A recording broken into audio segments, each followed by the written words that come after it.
উন্নয়ন এবং গণতন্ত্র একটি পরিপন্থী নয়। আগামী নির্বাচন ঘিরে কি আরেকটি সহিংসতার দিকে দেশ যাচ্ছে? নির্বাচনকে সামনে রেখে আবার কোনো সহিংসতা হবে এটা আমরা মনে করি না। যুব দলের উপরে নানান ধরনের অভিযোগের তীর ছোড়া হয়েছে। যুবদল অনেক বড় একটি সংগঠন, তার মধ্যে কিছু নেতা বিপদগামী হতে পারে। আমরা ব্যবস্থা নিয়েছি, এটাই সত্য কথা। এমন হয়েছে যে টানা 1 বছর বাসায় ঘুমাতে পারিনি। এটা একজন সন্তান হিসেবে কতটুকু কষ্টের? আমার মা মারা গেছেন, আমি জানাজা পড়তে পারিনি। যে বিজয়ে পরাজিতদের জান মালের নিরাপত্তা থাকে না, সেই বিজয় টেকসই হয় না। আগামী ফেব্রুয়ারিতেই হচ্ছে ত্রয়োদশ জাতীয় সংসদ নির্বাচন।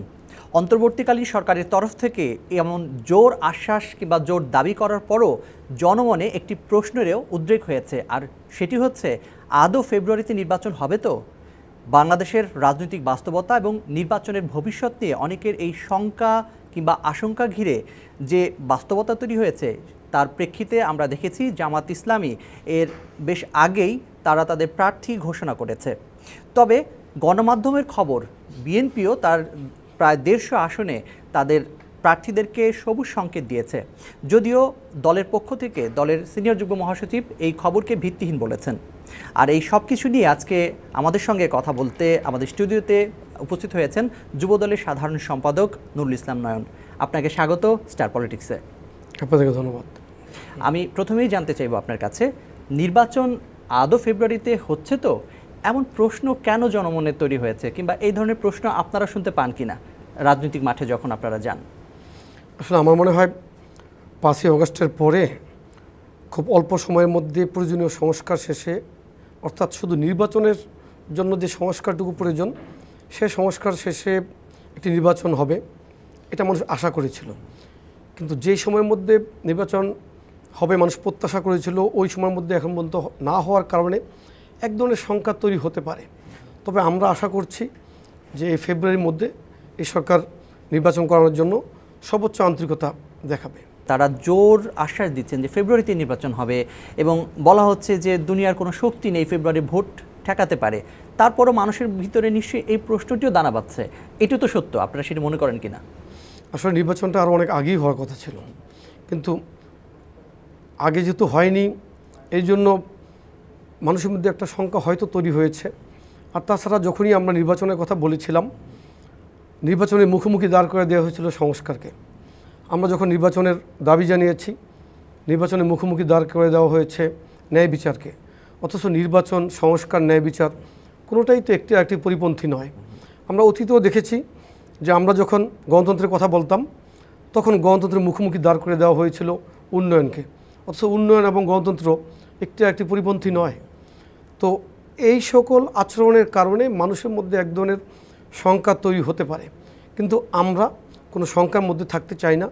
আমরা মনে করি গত 16 বছর যে উদ্দেশ্যকে সামনে রেখে ফ্যাসিবাদ বিরোধী আন্দোলন হয়েছিল, বিশেষ করে আমাদের প্রিয় নেতা জনাব তারেক রহমান একটি কথা বারবার বলতেন যে আপনারা ভোট দিয়ে বিএনপিকে ক্ষমতায় আনবেন, এই জন্য আমরা আন্দোলন করছি না। আমরা আন্দোলন করছি যাতে আপনারা আপনাদের ভোটাধিকার ফেরত পান। 5ই অগস্টের মধ্য দিয়ে আমাদের প্রত্যাশার একটা অংশ পূরণ হয়েছে, কিন্তু আমরা আশা করেছিলাম যে নির্বাচনের জন্য প্রয়োজনীয় সংস্কারটুকু শেষে সর্বোচ্চ কম সময়ের মধ্যে নির্বাচনটা হয়ে যাবে।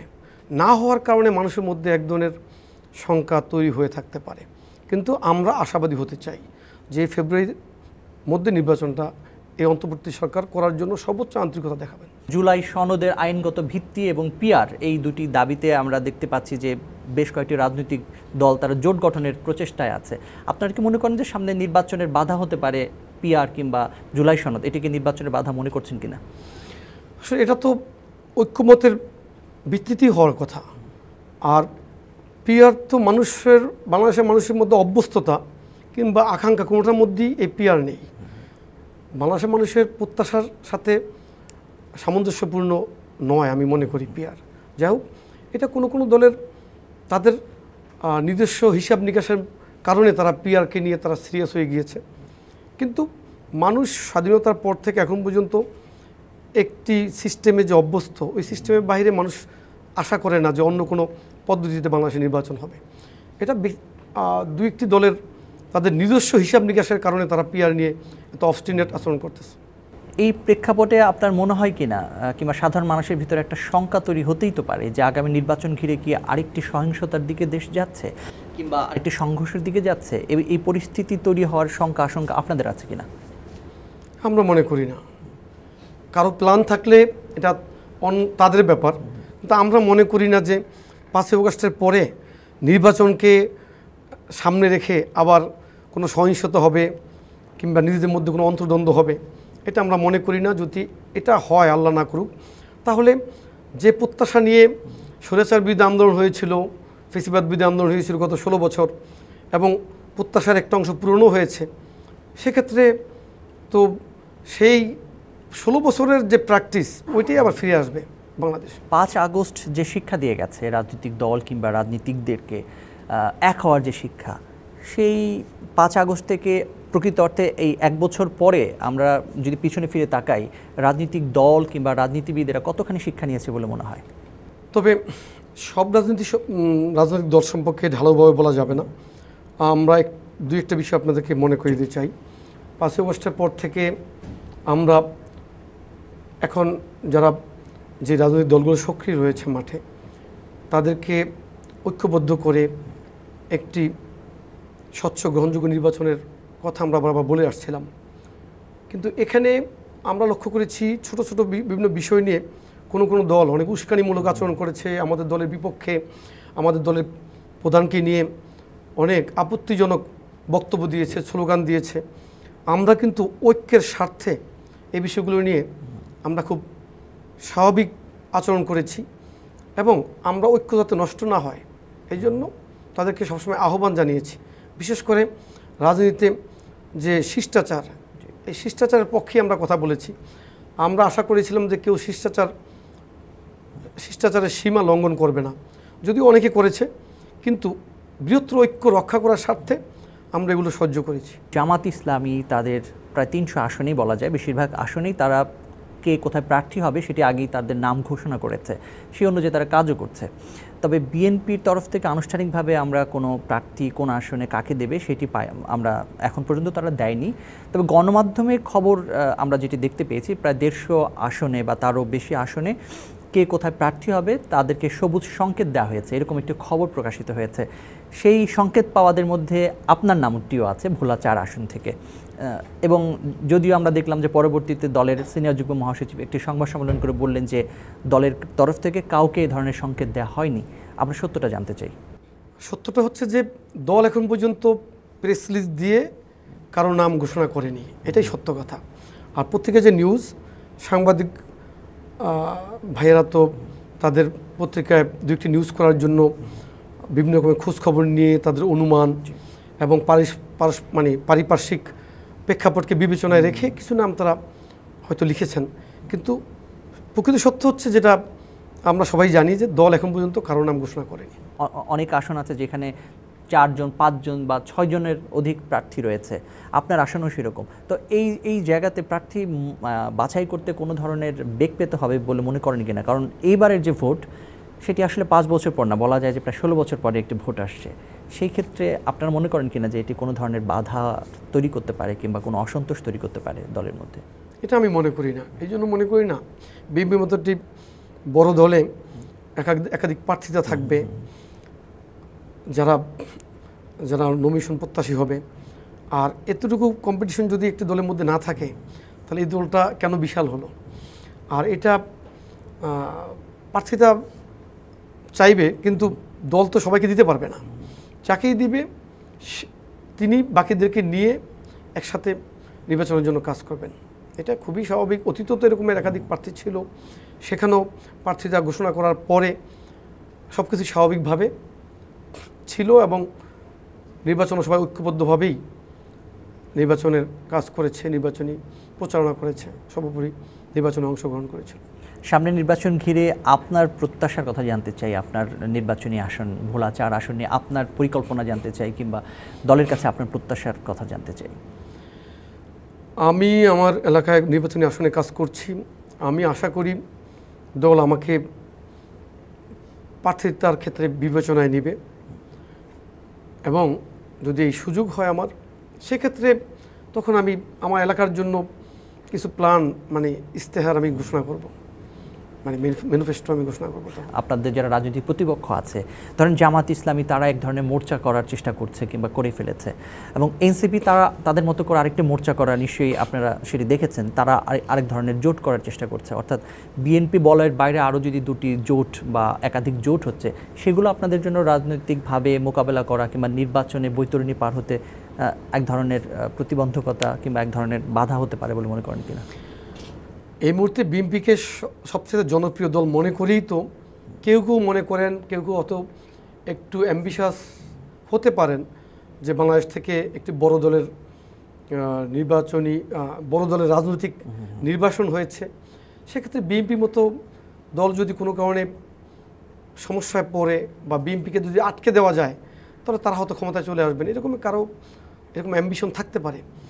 তো বিষয় হচ্ছে যে 5ই আগস্টের পরে সাধারণ মানুষের বোধের মধ্যে রয়েছে যে একটি স্বচ্ছ গ্রহণযোগ্য নির্বাচনে মানুষ যদি তাদের পছন্দের প্রার্থীকে নির্বিঘ্নে ভোট দিতে পারে, তাহলে ফলাফলটা কেমন হবে, এটা কেমন হতে পারে, এই ধারণা কিন্তু সাধারণ মানুষের যেমন রয়েছে, অন্যান্য রাজনৈতিক দলেরও রয়েছে। এই জন্য বিএনপিকে কীভাবে আটকে দেওয়া যায়, এই জন্য বিভিন্ন দলের ছোট ছোট দলের প্ল্যান থাকতে পারে। সেটা নিয়ে বিএনপি খুব বেশি চিন্তিত আমি মনে করি না, কারণ ভোট সাধারণ মানুষ দিবে। মানুষের ভালোবাসার ম্যান্ডেট নিয়ে বিএনপি যদি ক্ষমতায় আসতে পারে, তাহলে বাংলাদেশে রাজনীতির নতুন কি প্যারাডাইম তৈরি হবে। যেমন আমি মনে করি আমাদের নেতা জনাব তারেক রহমান 5ই আগস্টের পরে একটি গুরুত্বপূর্ণ বক্তব্য দিয়েছেন। সেটা হচ্ছে যে বিজয়ে পরাজিতদের জানমালের নিরাপত্তা থাকে না, সেই বিজয় টেকসই হয় না। অর্থাৎ যারা পরাজিত হয়েছে, যারা বিতাড়িত হয়েছে, তাদের প্রতি যাতে আমরা নিষ্ঠুর আচরণ না করি, প্রতিশোধ পরায়ণ না হই, এবং এর রেজাল্টও আমরা পেয়েছি। আপনারা লক্ষ্য করেছেন গত 16 বছর যারা ক্ষমতায় ছিল, তারা কথায় কথায় বলতো যে তাদের পতন হলে কি হতে পারে, বিশেষ করে কত লক্ষ লোক নিহত হতে পারে, দেশান্তরিত হতে পারে। কিন্তু আল্লাহ অশেষ রহমত, একজন মানুষও আমাদের হাতে একটি চরও খায়নি, এবং এর কৃতিত্বটা মনে করি মূল কৃতিত্বটা আমাদের নেতা জনাব তারেক রহমান সাহেবের।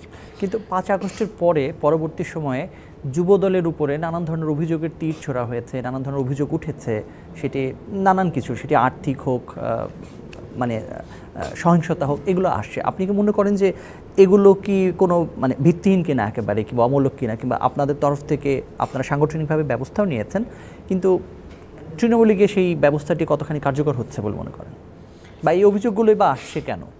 আপনার বক্তব্যটি পরিষ্কার যে আমরা ব্যবস্থা নিয়েছি, এটাই সত্য কথা। যে অতীতে আমরা দেখেছি রাজনৈতিক দলের নেতাকর্মীরা কোনো অন্যায় করলে অস্বীকার করার একটা সংস্কৃতি তৈরি হয়েছিল, কিন্তু আমরা অস্বীকার করি না। কোনো নেতাকর্মী যদি বিপদগামী হয়, তাকে সংগঠনের আওতায় এনে শাস্তির যে ব্যবস্থা আমাদের রয়েছে, সর্বস্ব শাস্তি, কোথাও আমরা শোকজ করেছি, কোথাও বহিষ্কার করেছি, কোথাও মামলাও করেছেন আপনারা। আমি ওটাই বলতেছি, কমিটি বিলুপ্ত করেছি, কোথাও বহিষ্কার করেছি, কমিটি বিলুপ্ত করেছি এবং মামলা করেছি। অর্থাৎ নেতাকর্মী মানে বিপদগামী নেতাকর্মীদেরকে সেভ করার অতীত যে টেন্ডেন্সি ছিল, ওই টেন্ডেন্সিতে আমরা নাই। বিশেষ করে আমাদের নেতা জনাব তারেক রহমান বলেছেন, কোনো অপরাধীকে আমি আমার দলে জায়গা দেব না। তিনি তার কথা রেখেছেন এবং আমাদেরকে ওইভাবেই গাইডলাইন দিয়েছেন। আমরা আমাদের কাছে যে বিচারগুলো এসেছে যাচাই বাছাই করেছি, যেখানে মনে হয়েছে না কিছু অভিযোগ হয়তো অতিরঞ্জিত ছিল, যেখানে যাকে দোষী করা হয়েছে সেখানে মনে হয়েছে না যেভাবে তার বিরুদ্ধে অ্যাকুজিশন উপস্থাপন করা হয়েছে এটা হয়তো ঠিক না, কিন্তু যেখানে মনে করেছি আমরা যে অভিযোগ সত্য, সেখানে আমরা কাউকে ছাড় দেইনি। তো সেক্ষেত্রে রাজনীতিতে তো আমরা নতুন দৃষ্টান্ত স্থাপন করছি। আমাদের যুবদলের নেতাকর্মীর সংখ্যা কত সারা বাংলাদেশে আপনার নিশ্চয়ই ধারণা থাকার কথা। বাংলাদেশে যত সংগঠন রয়েছে, অন্যান্য দল বা আমাদের দলের মধ্যে, তার মধ্যে যুবদল অনেক বড় একটি সংগঠন, লক্ষ লক্ষ নেতাকর্মী। তো তার মধ্যে কিছু নেতাকর্মী বিপদগামী হতে পারে, আমরা অস্বীকার করি না। এই অস্বীকার না করার প্র্যাকটিসটাই তো গুরুত্বপূর্ণ। এখন আমরা নতুন প্যারাডাইম তৈরি করলাম। যারা আপনাদের রাজনীতির প্রতিপক্ষ এবং এই কথাও বলছে যে পিআরের বিপক্ষে কেন বিএনপি, তাদের তরফ থেকে বলা হচ্ছে যে তাহলে মনোনয়নের ব্যাপারে মনোনয়ন বাণিজ্য হয় না, এই শব্দটা তারা বলছেন যে মনোনয়ন বাণিজ্য করতে পারবে না বলেই পিআরের বিপক্ষে বিএনপি। আপনি একজন দায়িত্বশীল নেতা হিসেবে এই বক্তব্যের প্রেক্ষিতে কি বলবেন? মনোনয়ন বাণিজ্য এগুলো তো ঢালাও বক্তব্য। মনোনয়ন বাণিজ্য আমাদের দলে মনোনয়ন বাণিজ্য হয় কি হয় না বাইরে থেকে তারা জানারও কথা না, কিন্তু আমাদের দলকে মেলাইন করার জন্য বিভিন্ন রকমের ন্যারেটিভ তারা উপস্থাপন করতেছে। আপনারা দেখবেন সোশ্যাল মিডিয়ায় ব্যাপক প্রোপাগান্ডা চালাচ্ছে বিএনপির বিপক্ষে, এবং এআই দিয়ে এখন মানুষকে বিভ্রান্ত করা হচ্ছে যে কোনটা সত্য কোনটা মিথ্যা, এটা মানুষ কিন্তু বিভ্রান্ত হচ্ছে। যাই হোক, তো না, আপনাদের তরফ থেকে পাল্টা কি করছেন? এই যে সোশ্যাল মিডিয়ার কথা বললেন, সোশ্যাল মিডিয়া এখন অনেক বেশি শক্তিশালী, সেই শক্তিশালী প্ল্যাটফর্মটাকে কি আপনারা ব্যবহার করছেন কিনা? কথায় কথা অনেকেই বলে যে আমার সোশ্যাল মিডিয়া বিএনপির উপস্থিতি কম, এটা সত্য কথা, আমি স্বীকার করছি। উপস্থিতি কম হওয়ার একটা কারণ রয়েছে। গত 16 বছর বিএনপি নেতাকর্মীরা যেভাবে আন্দোলন সংগ্রাম করেছে, নির্যাতন নিপীড়নের শিকার হয়েছে, আজকে এক জায়গায় ঘুমিয়েছে, আগামীকালকে কোথায় ঘুমাবে সে জানে না, কোথায় পরিবার, কোথায় বাবা, কোথায় মা, কোথায় সে খাবে, কোথায় ঘুমাবে, কোথায় তার কাপড় চোপড়, এটা কিন্তু সে জানতো না। সেক্ষেত্রে নির্বিঘ্নে জীবনযাপন করে সোশ্যাল মিডিয়ায় অংশগ্রহণ করা, সবসময় অ্যাক্টিভ থাকার এই সুযোগটা বিএনপি নেতাকর্মীদের আসলে ওইভাবে হয়নি। যারা এখন সোচ্চার, তাদের ভূমিকা কেমন ছিল গত 16 বছর আপনার খুদলি বুঝবেন যে তারা সোশ্যাল মিডিয়ায় অ্যাক্টিভ থাকার মতন কম বেশি আরামায়েশে তারা ছিল। এবং আমরা লক্ষ্য করেছি একদম ক্যামোফ্লেজ পলিটিক্স কিন্তু গত 16 বছর দেখেছি। এবং এই ধরনের পলিটিক্সের কথা আমরা 71-ও শুনেছিলাম যে আমাদের মুক্তিযোদ্ধাদেরকে খুঁজে খুঁজে বের করার জন্য একটা দল সহযোগিতা করেছে। কারণ পাকিস্তানি হানাদার বাহিনী কিন্তু আমাদের মুক্তিযোদ্ধাদেরকে চিনতো না, আমাদের মা বোনদেরকে চিনতো না। সেম প্র্যাকটিসটা গত 16 বছর আমরা লক্ষ্য করেছি। ছাত্রলীগের সাথে কারা মার্চড হয়ে গিয়েছিল, নিজেদের পরিচয় লুকিয়ে রাজনীতি করেছে। তো সেক্ষেত্রে তাদের জন্য তত সহজ ছিল হলে থাকা, পড়াশোনা করা, ভালো ড্রেস আপ করা, তারপর সোশ্যাল মিডিয়ায় সুন্দর সুন্দর পোস্ট দেওয়া, অন্যের বক্তব্য রিফিউট করা কিংবা কারো বিরুদ্ধে প্রোপাগেট করা। এটা আমাদের নেতাকর্মীদের এটা সম্ভব ছিল না আসলে। অনেকে এই ডাকসু এবং জাকসু নির্বাচন হলো, অনেকে এই নির্বাচনের ফলগুলোকে মনে করছে যে এটি জাতীয় নির্বাচনের একটি ক্ষুদ্র প্রতিরূপ কিনা বা এর প্রভাব পড়বে কিনা, আপনি কি মনে করেন? আদৌ মনে করি না এটা, আমি একদমই মনে করি না। কারণ গত 16 বছর আমাদের নেতাকর্মীরা বাংলাদেশে কোনো শিক্ষা প্রতিষ্ঠানে হলে বা হোস্টেলে থাকতে পারেনি। এবং গত 16 বছর যেই ছাত্রছাত্রীরা ক্যাম্পাসে ছিল, তাদের ক্যাম্পাসে যাওয়ার বা পড়াশোনা শুরু করার বয়স কত, ওটা আপনি যোগ করার পরে আপনি দেখবেন যে তারা ছাত্রদলকে চিনেই না, আসলে চেনার সুযোগ করে দেয় না। রাষ্ট্র পুরোপুরি বিএনপির বিপক্ষে অবস্থান নিয়েছিল। বিএনপির শেষ নেতাকর্মীকেও কীভাবে রাজপথ থেকে বিতাড়িত করা যায় তার জন্য রাষ্ট্রের সকল অ্যাপারেটাসকে কাজে লাগিয়েছিল। তো সেই কারণে আমাদের প্রেক্ষাপট আর অন্যদের প্রেক্ষাপট একভাবে বিবেচনা করার সুযোগ নেই। যদি আপনি অতীত ফ্ল্যাশব্যাকে যান, সেই কিছু কথা জানতে চাই যেগুলো আপনাকে এখনও ঘুমাতে দেয় না। সবচেয়ে কষ্টের বিষয় হচ্ছে আমি বাবা মায়ের এক সন্তান, কিন্তু আমার বাবা মা অসুস্থ ছিলেন, আমার কাছেই তারা থাকতেন, কিন্তু আমি বাসায় থাকতে পারতাম না। আমি বাসায় থাকতে পারিনি, এমন হয়েছে যে টানা 1 বছর বাসায় ঘুমাতে পারিনি। যেমন 28 অক্টোবরের পর থেকে 5ই অগাস্ট পর্যন্ত প্রায় 1 বছরের কাছাকাছি এই সময়টা আমি বাসায় থাকতে পারিনি। 2-4 বার বাসায় হয়তো গিয়েছিলাম। কষ্টের বিষয় হচ্ছে যে বাবা মা অসুস্থ ছিলেন, আমি খোঁজ নিতে পারিনি। পাশে থেকে যেভাবে চিকিৎসা করার দরকার তা পারিনি। আমার মা মারা গেছেন, আমি জানাজা পড়তে পারিনি। আমি জানাজা পড়তে যাব এটা মনে করে ডিবির একটা বড় টিম আমার এলাকায় গিয়েছিল। এর মধ্যে আমি জানলাম যে আমার বাবার ক্যান্সার ধরা পড়েছে। বাবার চিকিৎসা করানোর ক্ষেত্রে পাশে থাকতে পারিনি।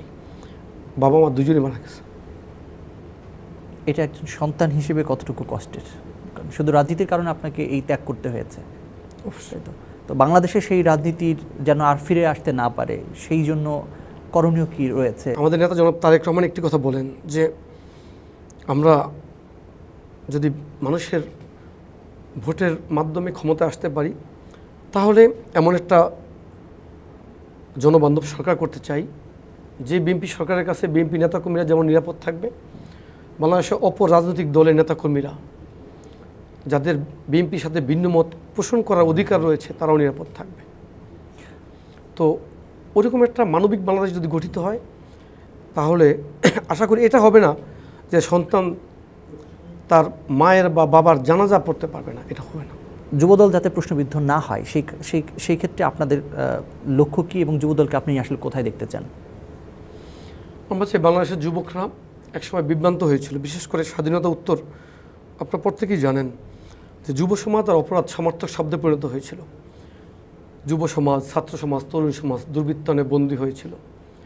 তো সেখানে আমাদের আদর্শের জনক শহীদ রাষ্ট্রপতি জিয়াউর রহমান মনে করেছিলেন যে যুব সমাজকে কলুষমুক্ত করা দরকার এবং তাদেরকে রাষ্ট্র গঠনে কাজে লাগানো দরকার। কারণ যুবকদের মেধা, মনন, শক্তি, সাহস আর স্বপ্নের উপর ভর করেই পৃথিবীর সকল সভ্যতা বিকশিত হয়েছে এবং প্রতিদিন যে সভ্যতা একটু একটু করে ঋদ্ধ হয় তা তো ছাত্র, তরুণ, যুবকদের গবেষণালব্ধ ফলাফলের কারণেই।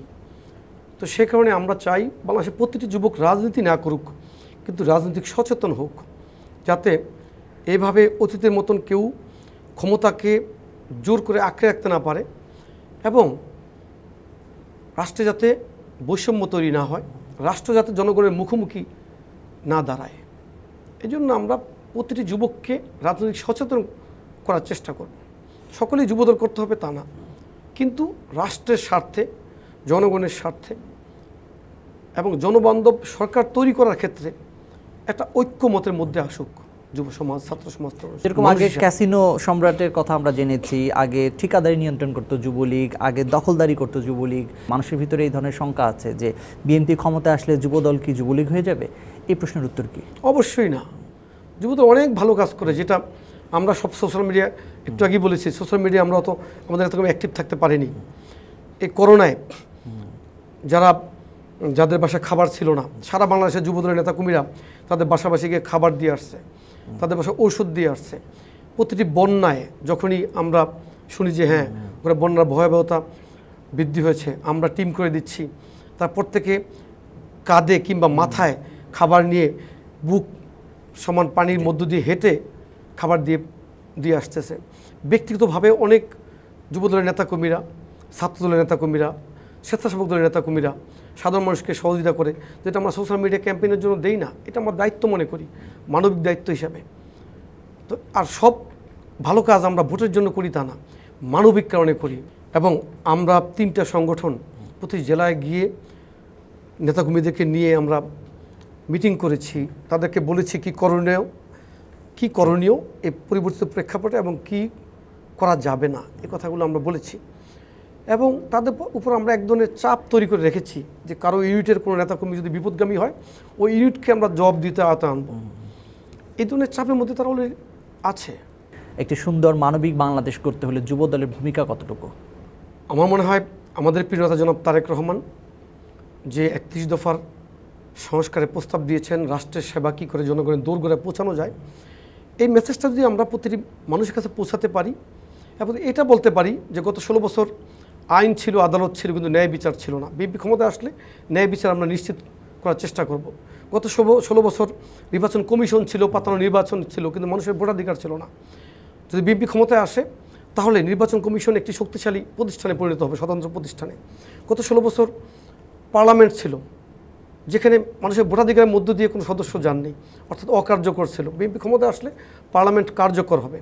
গত 16 বছর র্যাব ছিল, পুলিশ ছিল, কিন্তু কথা ছিল র্যাব পুলিশ মানুষের জীবনকে নিরাপত্তার চাদর দিয়ে ঢেকে দিবে, কিন্তু র্যাব পুলিশের আতঙ্কে মানুষের জীবন থেকে নিরাপত্তার চাদর পুরোপুরি খসে পড়েছিল।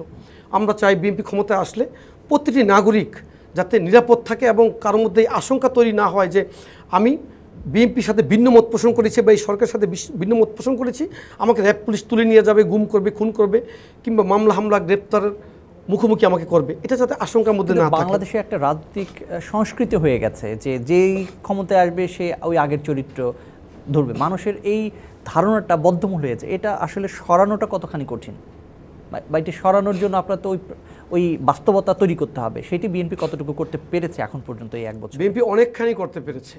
5ই অগস্টের পরে আওয়ামী লীগই বলে গেছিল যে আমাদের পতন হলে 5 লক্ষ লোক মারা যাবে, একজনও মারা যায়নি বিএনপির হাতে।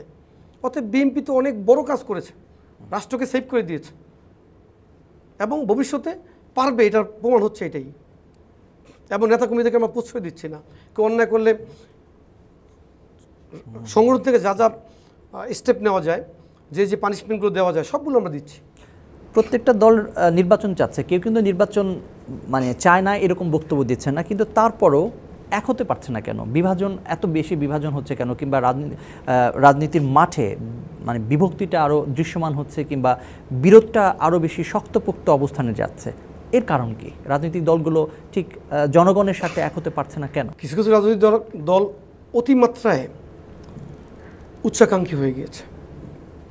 তো তারা মনে করে যে একটা সুযোগ, বাংলাদেশে আওয়ামী লীগ একটি বড় রাজনৈতিক দল ছিল, তারা তাদের কৃতকর্মের কারণে বাংলাদেশ থেকে নির্বাসিত হয়েছে। তো এই মুহূর্তে যদি বিএনপিকে কোনো অকওয়ার্ড সিচুয়েশনে ফেলা যায়, তাহলে আমরা মনে ক্ষমতায় চলে আসব। এই হাই অ্যাম্বিশাস দু একটি পার্টির কারণে আমার কাছে মনে হয় যে ঐক্যমত হচ্ছে না। এইবার প্রার্থী যিনি হবেন, প্রতীক তো থাকবেই, প্রার্থী যাদেরকে করা হবে তাদের ব্যক্তিগত ইমেজ কতটুকু ভূমিকা রাখবে বলে মনে করেন? এবার অনেক গুরুত্বপূর্ণ ভূমিকা রাখবে আমি মনে করি। 5ই আগস্টের পরে বাংলাদেশের মানুষের মনন কিছুটা হলেও পরিবর্তিত হয়েছে। এখানে যুক্তির বিপরীতে যুক্তি, মেধার বিপরীতে মেধা, জ্ঞানের বিপরীতে জ্ঞান দিয়ে রাজনীতি করতে হবে। আগের সেই অযৌক্তিক একগুঁয়ে আচরণ মানুষ এখন আর পছন্দ করবে না। যেন মানুষকে বোঝাতে হবে যে আগামী দিনে মানুষ আমার কাছে নিরাপদ এবং আমার দ্বারা রাষ্ট্রের দুর্নীতি হবে না, আমার দ্বারা মানুষের ক্ষতি হবে না, আমার দ্বারা রাষ্ট্রে বৈষম্য তৈরি হবে না, এটা বোঝাতে হবে। এবং আমার কাছে মনে হয় যে এই পরিবর্তিত পরিস্থিতিতে ব্যক্তিগত যোগ্যতা, ব্যক্তিগত জ্ঞান, গরিমা, মেধা, মনন এগুলো খুব গুরুত্বপূর্ণ ভূমিকা রাখবে, বিশেষ করে সততা। আমরা একেবারে শেষ পর্যায়ে আমি শুধু এইটুকু দিয়ে শেষ করতে চাই, আপনার কাছে জানতে চাই, বিএনপির অনেক সহযোদ্ধা আপনার শহীদ হয়েছেন, খুন হয়েছেন, গুম হয়েছেন, অনেকের খোঁজ পাওয়া যায়নি, অনেকে বেঁচে আছেন, আহত হয়ে আছেন। তো অনেকেই বলেন বিভিন্ন জায়গাতে আমাদের সঙ্গে যখন কথা হয় যে বেঁচে যে আছেন এটাকে অনেকে বোনাস মনে করেন গত 16-17 বছরে। আপনার উপলব্ধি জানতে চাই। আমারও তাই মনে হয়। গত 16 বছর যে অপরাধে একসময় রাষ্ট্র মিছিলকারীদের উপরে মৃদু লাঠিচার্জ করত, সেই অপরাধে বডি লাইনে গুলি করতে আমি দেখেছি। যে অপরাধে 54 ধারা গ্রেপ্তার করে জেলখানায় পাঠানো হতো, সেই অপরাধে তার চেয়েও ছোটো অপরাধে রাষ্ট্র গুম করে করতে আমরা দেখেছি। যার চেয়ে ছোটো অপরাধে রাষ্ট্র হয়তো তাকে টিয়ার গ্যাস ছুঁড়ে বিক্ষিপ্ত করতে পারত, তার চেয়েও ছোটো অপরাধে বিএনপি নেতা কর্মীদেরকে ক্রস ফায়ারে হত্যা করতে আমরা দেখেছি। 5 জন মারা গেছে, আমি মারা যেতে পারতাম। 5 জন গুলিবিদ্ধ হয়েছে, পঙ্গু হয়েছে, চোখ হারিয়েছে, আমিও হতে পারতাম। এটা আল্লাহর রহমত যে আমরা বেঁচে আছি। এবং পাশাপাশি আরও আল্লাহর রহমত আমি আরও বলবো এই জন্য যে এই ফেসিবাদী সরকার আরও দীর্ঘায়িত হতে পারত। তা না হয় মাত্র 16 বছরে এই সরকারের পতন হয়েছে। কারণ পৃথিবীতে অনেক নজির রয়েছে যে ফেসিবাদী সরকারের আরও দীর্ঘায়িত হবার।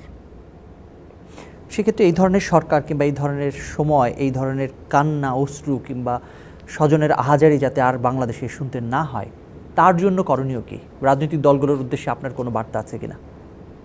তার জন্য তো আমরা কেমন সংস্কৃতি দরকার, কেমন রাজনৈতিক পরিবেশ দরকার? ক্ষমতা যেই আসুক তার কাছে যাতে বাংলাদেশে অন্য যে কোনো রাজনৈতিক দলের নেতাকর্মীরা, বিশেষ করে প্রতিটি নাগরিক নিরাপদ থাকে। দলীয় আনুগত্য তাকে বাড়তি সুবিধা বা অসুবিধা কোনোটাই যাতে তাকে না দেয়। যেমন আমরা ঘরে ঘরে চাকরির কথা শুনেছিলাম দেওয়া হবে, কিন্তু দলীয় আনুগত্যের বাইরে কাউকে চাকরি দেওয়া হয়নি।